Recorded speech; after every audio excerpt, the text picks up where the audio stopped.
कैसे हैं आप सब? आशा करते होंगे आप ठीक हैं। बिल्कुल, आज का जो मेरा वीडियो रहने वाला है इसमें पढ़ेंगे शिशुओं के लिए टीका, यानी कि किस उम्र में जो हमारे नवजात बेबी होते हैं, न्यूबॉर्न बेबी होते हैं, उनको किस उम्र में कौन-सा टीका दिया जाना है। साथ ही साथ इस वीडियो में हम डिस्कस करेंगे जो हमारा मिशन इंद्रधनुष 2014 के लिए स्टार्ट हुआ था टीकाकरण अभियान। उसमें 7 बीमारियों को ऐड किया गया था कि जो हमारा टीकाकरण था उसमें 7 बीमारियाँ थीं, जिन 7 बीमारियों के लिए हमारा मिशन इंद्रधनुष लॉन्च किया गया था जो हमारा टीकाकरण से संबंधित था। तो इस वीडियो में जनरली हम 2 चीज़ डिस्कस करेंगे। पहली, शिशुओं की कौन सी उम्र में कौन सा टीका दिया जाना चाहिए, हमारा नवजात जो बेबी होगा उसको किस उम्र में कौन सा टीका दिया जाना चाहिए। और दूसरा हम बात करेंगे कि जो मिशन इंद्रधनुष स्टार्ट हुआ था उसमें हमारी कौन सी 7 बीमारियाँ थी जिसके तहत जिनको ख़त्म करने के लिए हम मिशन इंद्रधनुष लॉन्च किए थे। तो चलिए स्टार्ट करते हैं आज का वीडियो बिना किसी देरी के। अगर आप हमारी नज़र पर नए हैं तो प्लीज़ चैनल को लाइक करिए, शेयर करिए, सब्सक्राइब करिए और देखते रहिए हमारा यूट्यूब चैनल एग्जाम आरजू क्लासेस, क्योंकि हम आपको अपने यूट्यूब चैनल पर फ्री ऑफ कॉस्ट में आपको सारी जानकारी प्रोवाइड करवाएंगे। तो चलिए देखते हैं आज का वीडियो। जैसा कि लिखा है 0 से लेकर 1.5 माह की आयु पर, यानी कि 1.5 मंथ का अगर बच्चा होगा तो उसे BCG का एक खुराक तथा BCG का जो फुल फॉर्म होता है बैसिलस कॉलमेट ग्रीन, ठीक है, और जो OPV का फुल फॉर्म होता है हमारा ओरल पोलियो वैक्सीन की एक खुराक, यानी कि 0 नॉर्मल खुराक, हेपेटाइटिस बी का प्रथम टीका और DPT का प्रथम टीका, यानी कि डिप्थीरिया परटूटिस एंड टिटनेस, इसका फुल फॉर्म होता है बैसिलस कॉलमेट ग्रीन, इसका फुल फॉर्म होता है ओरल पोलियो वैक्सीन, इसका फुल फॉर्म होता है। ये हमारा 1 से 1.5 महीने, 0 से लेकर 1.5 महीने तक दिया जाता है। फिर क्या है, 2.5 महीने में आयु पर DPT का दूसरा टीका, हेपेटाइटिस बी का दूसरा टीका और पोलियो का दूसरा टीका, यानी कि जो हमारे टीके पहले लगे थे पहले वही टीके बाद में लिखेंगे। तो क्वेश्चन इससे बनता है कि 1.5 माह की आयु पर बच्चे को कौन सा टीका दिया जाता है। तो वहाँ पर ऑप्शन दिया होगा हेपेटाइटिस बी, DPT या पोलियो। तो आप उसको आंसर सही कर दीजिएगा।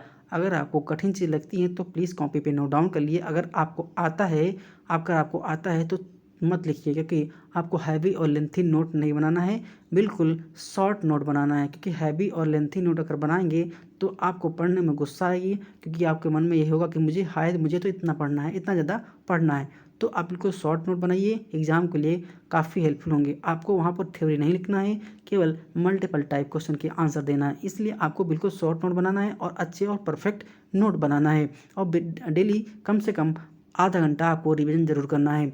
नेक्स्ट हमारा है 3.5 महीने की आयु पर DPT का तृतीय टीका और हेपेटाइटिस बी का तृतीय टीका और पोलियो बी का भी, इसमें भी वही टीके थे जो हमारे सेकेंड बार लगे थे, वही हमारा तीसरी बार फिर लगेंगे, DPT, हेपेटाइटिस बी और पोलियो।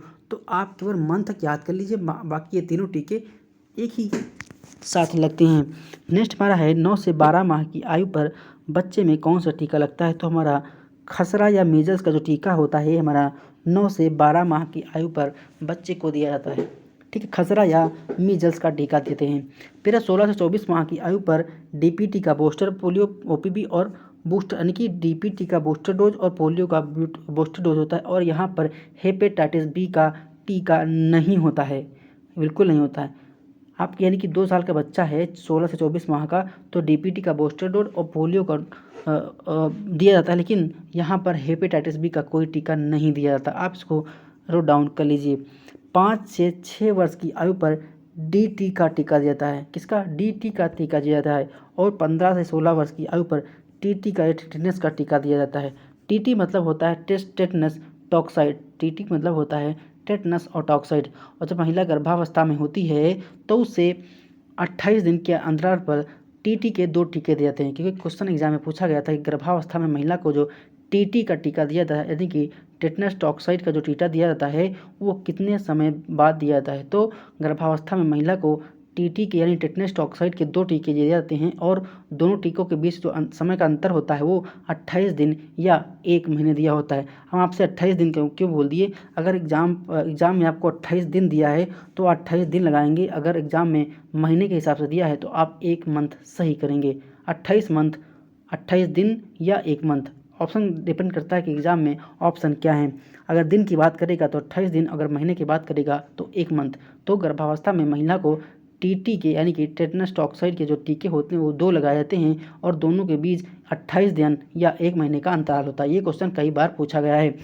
नेक्स्ट हमारा है, ये जो नोट है, भारत सरकार द्वारा 7 रोगों से बचाव के लिए टीका लगाने का एक कार्यक्रम चला रही है, जिसे हम 2014 में स्टार्ट हुआ था, जिसे हम मिशन इंद्रधनुष की संज्ञा देते हैं। ठीक है, तो यहाँ पर भारत सरकार द्वारा 7 रोगों के बचाव के लिए, अब देखेंगे वो 7 रोग कौन से हैं जो हमारे शामिल हैं। देखिए यहाँ पर भारत सरकार ने 7 बीमारियों के लिए टीका लगाने का एक प्रोग्राम इंद्रधनुष के नाम से चला रखी है। इसमें बहुत इंपॉर्टेंट क्वेश्चन है। देखो कहीं एग्जाम में पूछ ले कि मिशन जो हमारा इंद्रधनुष था उसमें कितनी बीमारियां ऐड थी, तो उसमें टोटल 7 बीमारियां थी। अब देखो इसमें कौन कौन सी बीमारी है, इसको आपको याद रखना है।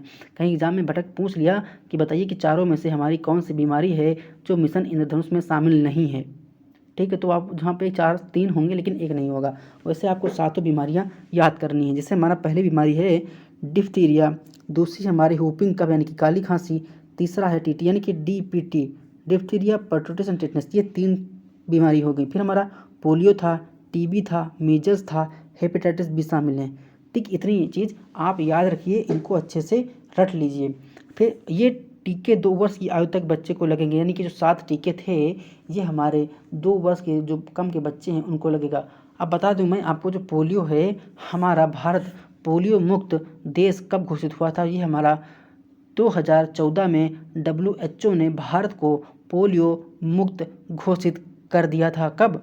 2014 में WHO ने भारत को पोलियो मुक्त देश घोषित कर दिया था। ये एक बार क्वेश्चन पूछा गया है कि भारत को पोलियो मुक्त देश कब घोषित किया गया था? तो 2014 में WHO यानी कि वर्ल्ड हेल्थ ऑर्गेनाइजेशन, जिसका हेडक्वार्टर जेनेवा में है और इसकी स्थापना 7 अप्रैल 1948 को हुई थी। तभी से हम 7 अप्रैल को विश्व स्वास्थ्य दिवस के रूप में मनाते हैं। ठीक, तो इतना चीज़ आप याद रखिएगा।